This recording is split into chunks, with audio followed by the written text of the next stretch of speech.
Assalamualaikum warahmatullahi wabarakatuh. Baiklah, hari ini kita akan membahas mengenai ringkasan dari pembelajaran 1 dan 2, tema 3, subtema 2 ya. Nah, di sini yaitu subtemanya makanan sehat penting bagi tubuh. Artinya, ketika kita mengkonsumsi makanan sehat, maka tubuh akan berfungsi dengan baik. Nah, sebelum kita belajar, marilah kita berdoa terlebih dahulu. Berdoa dimulai. Selesai. Silahkan kalian baca terlebih dahulu pembelajaran 1 dan 2-nya. Setelah itu boleh menyimak ringkasan dari video ini ya. Pembelajaran 1, materi yang dipelajari yaitu mengenai menyebutkan ciri-ciri iklan televisi dan membuat peta pikiran tentang gangguan organ pencernaan pada manusia. Nah, setelah kita mengetahui bahwa iklan itu apa di subtema yang pertama, pada kesempatan ini kita akan menyebutkan ciri-ciri iklan pada televisi ya. Nah, jadi iklan pada televisi itu mempunyai ciri ya. Selain berfungsi sebagai informasi ataupun sebagai persuasi, artinya ajakan untuk menawarkan produk dan yang lainnya, ataupun sebagai pengingat, artinya mengingatkan tentang produk atau jasa yang ditawarkan, iklan juga mempunyai cirinya. Nah, di sini lebih spesifik lagi yaitu pada media elektronik ya, yaitu televisi. Nah, yang pertama, ciri iklan pada televisi atau media elektronik diantaranya menggunakan bahasa atau pemilihan kata yang tepat, logis dan sopan. Nah, itu ya. Artinya iklan pada televisi ini harus menggunakan kata-kata yang tepat untuk menggambarkan produk yang diiklankan. Kemudian yang selanjutnya cirinya yaitu bahasa yang digunakan dalam media ini yaitu memberikan pengaruh atau sugesti pada konsumen untuk dapat menggunakan produk yang ditawarkan. Nah, itu diantaranya. Dan yang selanjutnya ciri pada iklan televisi yaitu kata yang dipilih harus mengandung informasi yang jelas ya mengenai produknya. Supaya apa? Supaya konsumen dapat mengetahui barang atau jasa yang ditawarkan. Yang selanjutnya cirinya, pilihan kata yang digunakan harus menunjukkan sasaran yang dituju. Misalnya, apakah iklan ini diperuntukkan bagi anak-anak ataupun dewasa ataupun yang lainnya. Nah, untuk menggunakan kata-kata itu pasti disesuaikan dengan targetnya, apakah untuk anak-anak ataupun dewasa ataupun bagi wanita hamil dan yang lainnya ya. Yang selanjutnya menggunakan bahasa yang singkat, padat, jelas namun menarik. Nah, karena iklan di media ini terbatas waktunya ya. Berbeda dengan iklan pada misalkan media cetak seperti koran ataupun yang lainnya. Iklan pada media elektronik ini sangat singkat ya. Tapi walaupun singkat harus jelas, padat agar informasinya tersampaikan dengan baik. Itulah diantaranya ciri-ciri iklan pada televisi ya. Nah, untuk materi yang keduanya yaitu membuat peta pikiran tentang gangguan organ pencernaan pada manusia. Nah, ringkasannya yaitu di sini ada ayo membaca, kalian bisa membacanya teks tersebut. Kemudian juga bisa membaca mengenai ayo mengamati halaman 68. Nah, di situ kita bisa membuat contoh peta pikiran atau peta konsep gangguan organ pencernaan pada manusia. Di sini dicontohkan yaitu gangguannya, penyakitnya apa? Yaitu penyakit difteri. Nah, kemudian kita buat konsepnya, gejala penyakit difteri itu disebabkan oleh apa? Nah, misalnya di sini disebabkan oleh bakteri Corynebacterium. Nah, itu apa? Penyebab penyakit difteri itu. Nah, penyakit difteri itu penyakit yang disebabkan oleh gangguan pencernaan ya, yaitu oleh bakteri Corynebacterium, itu penyebabnya. Kemudian gejalanya apa aja? Di sini kita bisa buat konsep, misalnya gejalanya yaitu sakit di tenggorokan, demam, terbentuknya lapisan di amandel, artinya membengkak, dan tenggorokan ya. Nah, itu. Terus selain penyebab oleh bakteri, disebabkan oleh apa penyakit ini ada di dalam tubuh, yaitu mengenai berkaitan dengan pola hidup ya. Artinya pola hidup makan. Nah, di situ dijelaskan bahwa ketika pola makan kita tidak bersih, maka sangat berpengaruh atau kemungkinan besar akan mengalami gangguan pada pencernaan penyakit difteri ini ya. Nah, maka solusinya yaitu selalu mencuci tangan sebelum makan, memastikan makanan yang kita makan adalah makanan yang sehat ya, tidak sembarangan jajan. Nah, itu diantaranya menjaga pola makan ya, menjaga pola makan. Dan perlu diketahui juga bahwa penyakit difteri ini adalah penyakit yang menular. Maka dari itu kita harus memperhatikan bagaimana cara mencegah penularan penyakit difteri itu, yaitu tadi yang dijelaskan ya. Nah, itu singkat ringkasan dari materi pembelajaran yang pertama. Kita berlanjut ke materi pembelajaran yang kedua. Nah, di sini materinya menjelaskan terjadinya gangguan organ pencernaan pada manusia dan menjelaskan bahasa iklan. Masih sama ya, tapi pada pembelajaran yang kedua ini ada lagi tambahan gangguan atau penyakitnya. Nah, boleh kalian silahkan baca terlebih dahulu ya. Di sini yaitu penyakit pada organ pencernaan ada 3. Di antaranya yang pertama diare, yang kedua disentri, dan ketiga cacingan. Penyakit pertama diare ini yaitu penyakit atau keadaan di mana penderita mengalami buang air besar yang bercampur dengan air berkali-kali, artinya sering ya, sering buang air besar tuh. Nah, penyakit ini diare disebabkan oleh virus, bakteri, alergi, atau tidak tahan makanan tertentu atau kurang gizi.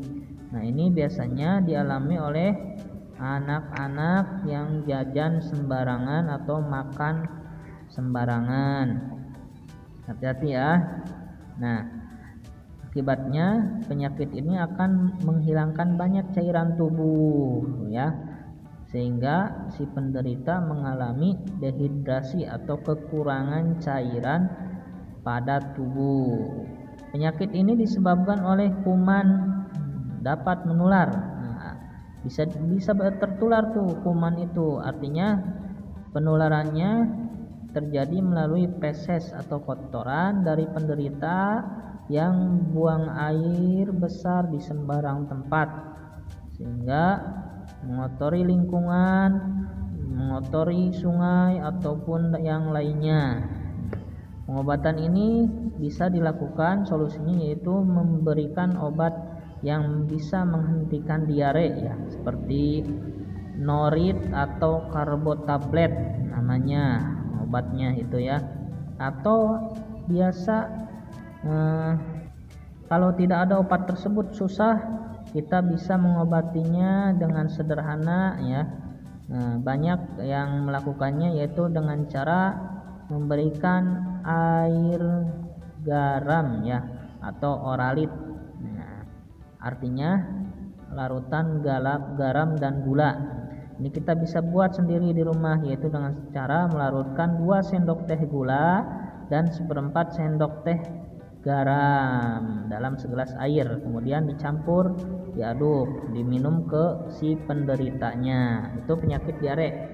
Yang keduanya penyakit disentri, yaitu penyakit yang menyerang pada usus ya. Ini terjadi disebabkan oleh kuman, bakteri atau amuba jadi meradang. Gejalanya biasanya sakit perut, mencret, masih hampir sama seperti diare ya. Kadang-kadang mencret atau buang air besarnya itu berlendir atau berdarah.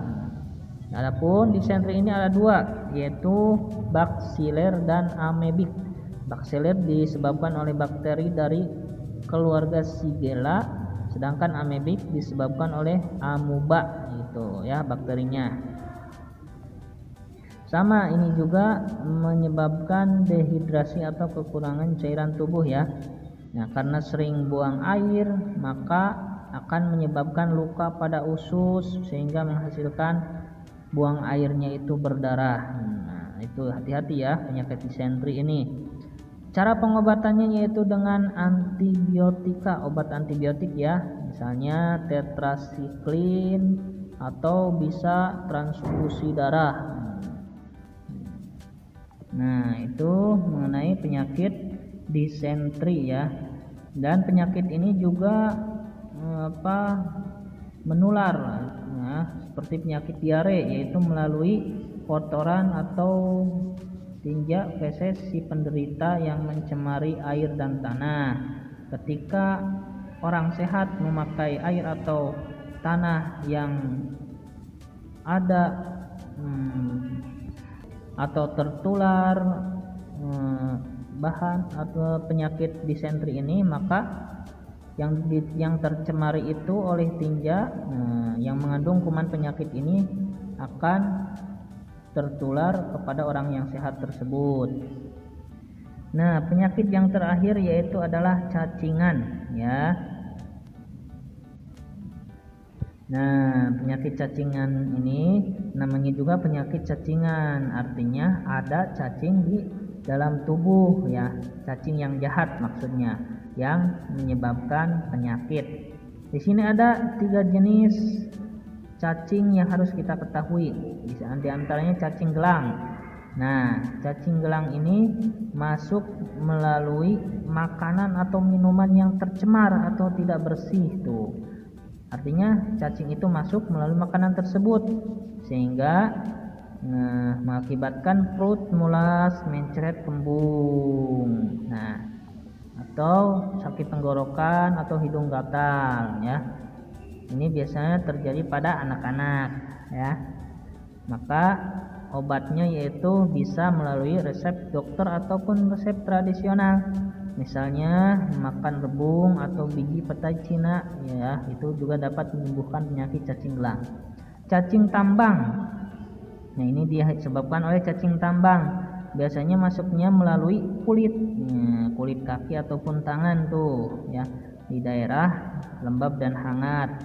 Biasanya gejalanya itu perut mulas, mencret dan kembung. Ini juga obat cacingnya itu bisa disesuaikan dengan resep dokter ataupun resep tradisional. Yang terakhir cacing kremi ya. Ini masuk melalui sistem pencernaan, baik melalui makanan, minuman mentah atau tidak bersih ya, atau kebiasaan menggigit-gigit jari, atau bermain di tempat yang lembab. Nah, itu biasanya ada cacing kremi ini. Gejalanya yaitu gatal-gatal pada lubang buang air ya, lubang buang air besar atau lubang hidung itu. Atau ketika penyakit ini mengalami parah, biasanya mata anak akan tampak berbusa. Pengobatannya apa saja? Yaitu bisa dengan tadi biji petai Cina sebanyak-banyaknya, atau minum yang banyak. Itu diantaranya. Materi yang keduanya yaitu menjelaskan bahasa iklan. Mengenai bahasa iklan ini ya, yaitu ada juga ciri-cirinya. Tadi pada pembelajaran yang pertama kita sudah mengetahui bahwa ada yang namanya ciri-ciri pada iklan media elektronik. Nah, di sini lebih umum ya dari yang tadi, yaitu ciri-ciri bahasa iklan ya. Di sini ada biasanya ciri bahasa iklan yang pertama yaitu menggunakan slogan. Slogan itu adalah perkataan yang menarik atau kalimat yang menarik yang mudah diingat untuk menyampaikan sesuatu pada iklan tersebut ya. Biasanya sedikit tuh slogan itu kalimatnya. Yang keduanya bahasa iklan yaitu kalimatnya persuasif, artinya bersifat ajakan yang bertujuan untuk meyakinkan dan membujuk si pendengar, pembaca maupun penonton agar dapat menerima gagasan yang dibuat pada iklan tersebut. Misalnya apa? Banyak ya contoh kalimat persuasif pada suatu iklan. Misalnya, jika tidak memakai sekarang, kapan lagi? Kunjungi pada outlet terdekat kami. Nah, itu contoh kalimat persuasif ya diantaranya. Yang ketiganya bahasa iklan yaitu menggunakan subjek orang pertama. Nah, biasanya iklan bahasanya menggunakan subjek orang pertama tunggal atau jamak seperti aku, saya, kami. Itu biasanya ya. Yang seterusnya bahasa iklan yaitu bahasanya singkat, padat, dan jelas ya. Artinya iklan yang baik harus menyajikan pesan yang singkat, berbobot, serta isi pesan yang disampaikan harus jelas supaya dapat diterima oleh halayak dengan baik ya.